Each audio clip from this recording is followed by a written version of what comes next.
আসসালামু আলাইকুম সবাইকে। আশা করি আল্লাহর রহমতে সবাই ভালো আছেন। তো এবারে আমার মতো যারা খাঁচায় পাখি পালেন তাদের জন্য নতুন একটা ভিডিও।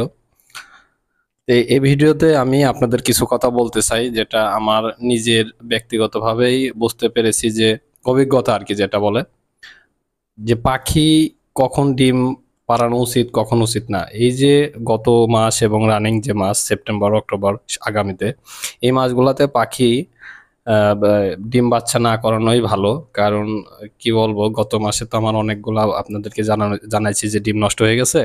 এই মাসেও ডিম পেড়েছিল, যে অনলি একটি ডিম আছে, একটি ডিম ভেঙে ফেলছে, এই যে ডিমের খোসা। তো পাখিগুলাও কেমন যেন একটু অসুস্থ অসুস্থ লাগে, শুধুমাত্র কারণ একটাই, গরম। অতিরিক্ত গরমের কারণেই পাখিগুলা এভাবে ডিম নষ্ট করে ফেলতেছে। বা আসলে এই সময় আপনারা চাইলে মোরগ এবং মুরগি, যে মোরগ পাখি যেটা বা মুরগি পাখি দুটো আলাদা রাখতে পারেন। সেই ক্ষেত্রে হয়তো ডিম দেবে না। বাজিগরও আমারও একই অবস্থা, বাজিগর এবারে ডিম নেই, ডিম পেড়েছিল নষ্ট হয়ে গেছে। তো আশা করতেছি আরো 1 মাস পরে ডিম বাচ্চা করলেই ভালো হবে আর কি। আবহাওয়াটা একটু ঠান্ডা হইলে আপনার পাখিগুলো সুস্থ থাকবে, ডিম বাচ্চা করলে কোনো সমস্যা হবে না, এবং সবগুলো ডিম ভালো থাকার সম্ভাবনা থাকে।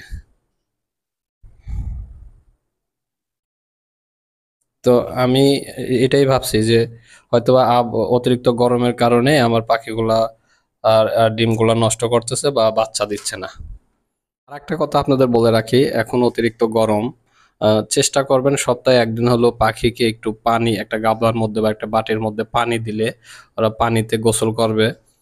আবহাওয়াটা ঠান্ডা থাকার অবস্থা দিলে ভালো হবে, কারণ অতিরিক্ত গরমে দিলে আবার ঠান্ডা লেগে যাবে। একটু হালকা আবহাওয়া ঠান্ডা হইলে আপনারা পানি দিবেন, সাথে ভিটামিন জাতীয় খাবার যেমন ঘুঘুরিটের গুঁড়া। বাজিঘরের জন্য আলাদা পুষ্টি আছে বা যেটা। ধন্যবাদ। সবাই ভালো থাকবেন। আর আপনার যারা খাঁচায় পাখি পালেন তাদেরকে অবশ্যই বলবো, এই সময়টা পাখিগুলা একটু বেশি বেশি যত্ন নেবেন। সব সময় খেয়াল রাখবেন পাখিগুলো ঠিকমতো খাওয়া দাওয়া করতেছে কিনা এবং পানি ঠিকমতো আছে কিনা। সবাইকে ধন্যবাদ। আসসালামু আলাইকুম।